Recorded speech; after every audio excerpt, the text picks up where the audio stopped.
Hey, good morning. Happy Wednesday. So I get a ton of questions about my morning routine, and it is on my goal list to do a longer IGTV about my morning routine. I don't know, maybe make it fancy and cool and fun and whatever. But for now, I want to share with you one of the most important parts of my morning routine, and that's my journaling and my reading. Here's the deal. I have always had a morning routine. I've always been pretty protective of my mornings, and I've always had a morning routine. And that morning routine has always included, I don't know, some form of, as I've said before, I've never considered myself a journaler, but I do consider myself a writer-downer. So it's always had some form of kind of writing down goals or plans or tracking. It's always included some form in some way of personal development. Now, as I've gotten older, as technology has gotten better, as more forms of personal development have just come into being, personal development for me has changed. And what I did, 20 years ago certainly is not what I'm doing today. Essentially, it's just a different routine. And also 20 years ago, I had babies at home, and I don't have that now. So my morning routine can look different. And that's how it should be, right? The morning routine that you have before children, the morning routine that you have if you have babies, the morning routine that you have when you have school-age children, when you have high school children, when you have college children, that morning routine is going to change. But what doesn't change is that you have a morning routine. That's the commonality. That's the thread. How that morning routine looks and what sort of transpires within that routine may change, but the fact that you have one shouldn't. The time that you get up will likely change. The time you go to bed will likely change. What you're reading will likely change. If you've got babies, you might be reading parenting books, and if you're a newlywed, you might be reading more relationship books and all of that. But the commonality, the thread through all our lives should be that morning routine that sets us up for success, that sets us up with intention and focus and clarity, and moves us towards our visions and goals, which, if you backtrack, means you need to have some visions and goals. You need to have visions for your life. You need to have big dreams and big plans and a path and a roadmap for what you want your life to look like. Don't just be sitting in the passenger seat kind of hoping that something cool really happens. Use your morning routine to create the life that you have in your head, and we all have it, really. Sometimes we bury it a little bit. Sometimes we hide it a little bit. Sometimes we pretend like it's not there and we pack it away. But chances are it's in there. You have a vision for the life that you'd like to lead, whether it's where you live, what you do for a living, who you're doing it with, what your ideal day looks like.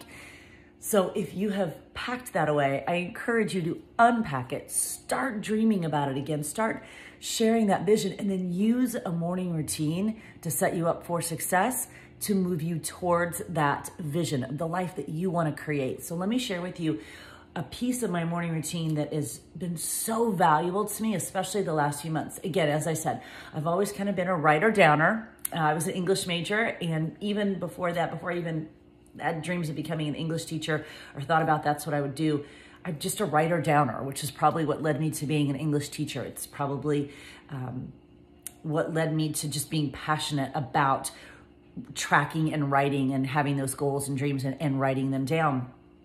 And so I've always been a writer-downer. I've always been a personal development kind of person.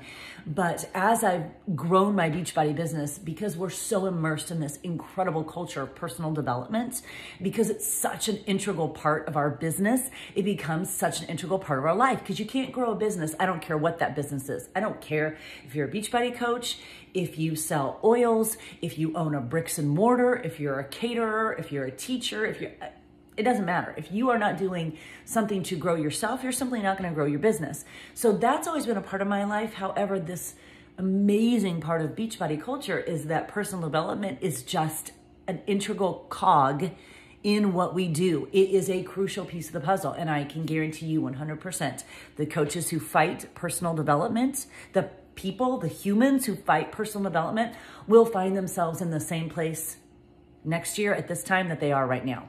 It just is what it is. You can't grow anything in your life unless you're growing yourself. So personal development is such a crucial piece of what I do as a coach. It's also just a crucial piece of what I do as a human. And I find that the morning routine sets me up for success, and it will do the same for you. So I am starting a challenge in February called 5-Uary, where we're getting up every day at 5 a.m. Now, what you do on the weekends is up to you. I haven't decided what I'm doing, because February 1st is Saturday. So am I getting up at 5 a.m. on Saturday? But I think that that's kind of up to you, but definitely Monday through Friday, 5 a.m. and really gaining that extra time for yourself to do some goals and dreams and to create that morning routine that works for you. So in my morning routine, after I've gotten up, I've showered, I've gotten ready, I've messed with the dogs, I've turned on my essential oils, I've lit my candles, I call it opening up the house. Sometimes I turn on music, all those kinds of things. I come down here and I open up my Start Today journal. I've used this journal since Rachel Hollis and the Hollis Company released it, but I haven't always used it consistently until last year, 2019, the last 90 days of 2019. And I was absolutely consistent every single day. I was really proud of myself, because it can be easy to miss a day here or there when you travel.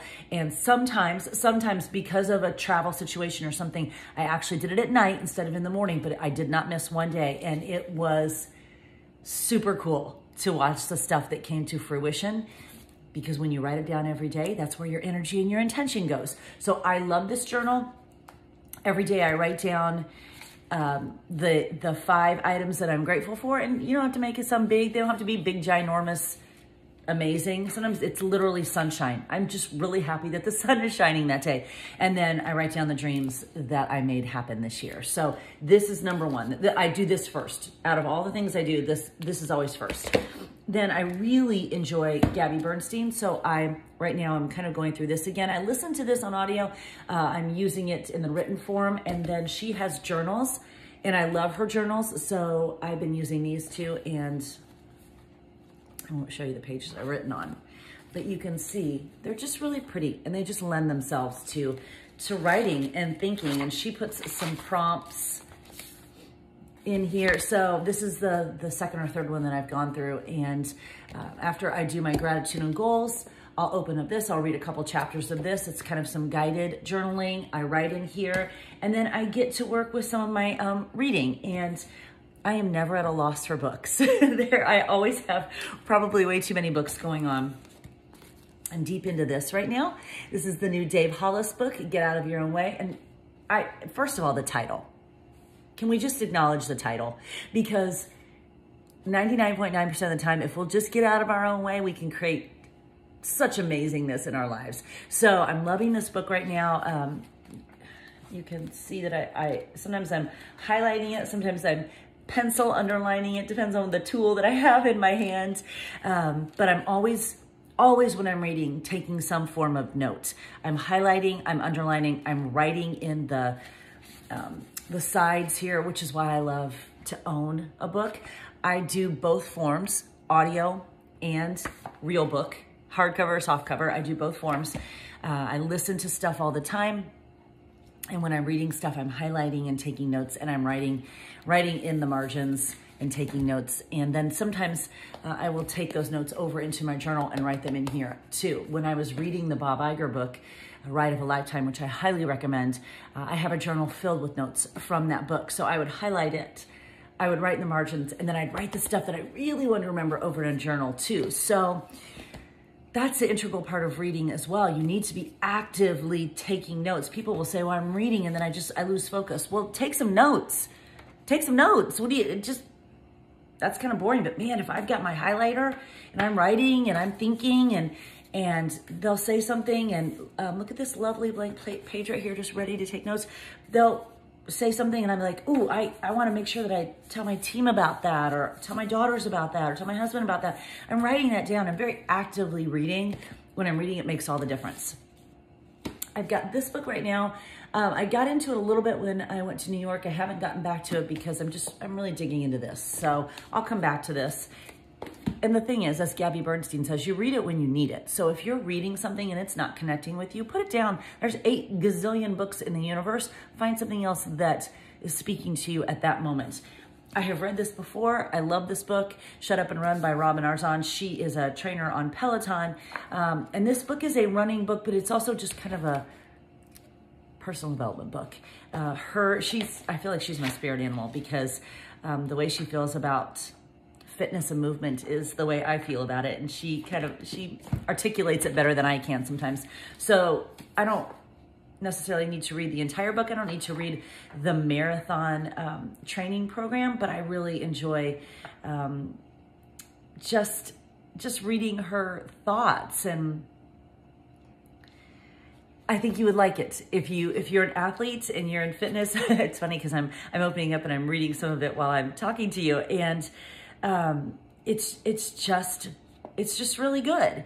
And she's got just really cool quotes. And so, yeah, it's geared towards a runner, but you don't have to be a runner. Maybe you're just a fitness person, you're just an athlete. So I throw a little bit of that in right now too. So non-negotiable, start today journal, a little bit of guided journaling, writing in my journal, and then personal development, which right now is this. And I will take notes in my journal as well, but also write in the margins.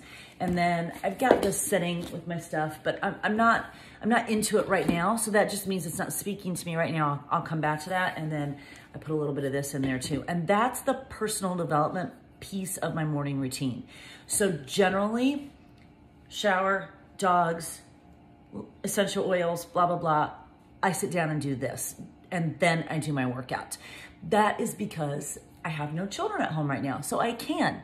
In the past, if I had kids at home, I'd get people to school and stuff, I would have done my workout first, and then when I got them to school, come back and done this. You gotta, if you're watching content, whether it's mine or anyone else's, and I'm telling you this as someone who's watched a lot of content, live and in video, and you hear them say something, you're like, well, I could never do that because my schedule's that. Okay, just take the concept and make it work your life. Don't dismiss the entire concept. Just take the concept and make it work for your life. And I have done that before. I've listened to people speak and I'm like, well, I could never do that because I have kids and they don't have kids. Okay, just take the concept and make it work for your life, rather than putting up immediate blocks and resistance to the concept because someone's life might look slightly different from where yours is right now. At this point in my life, as a mom, as a wife, as a business owner, as a fitness instructor, as a former high school teacher, I've walked a lot of paths. And the morning routine and the place I am in right now, it's different than the morning routine that I had 5 years ago, 10 years ago, 20 years ago, but I've walked it all. I've done it all. So I'm sharing right now what is my morning routine that works for me right now in this season of my life. But I also want you to know that whatever season of life you're in, the morning routine is crucial. It is absolutely integral to your life moving forward. And I need you to protect your mornings, and I need you to get your morning routine dialed in, whatever it looks like for you right now in this season of your life.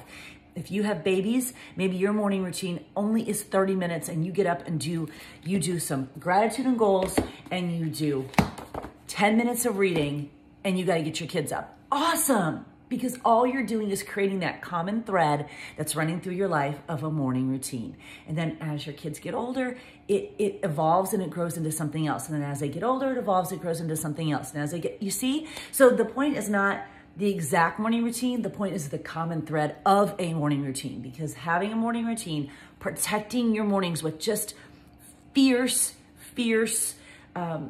protection and really setting yourself up for success, I promise you, it will change your life. It will change your days. It will change your life. So let me know what your morning routine is, and I hope you have a great morning.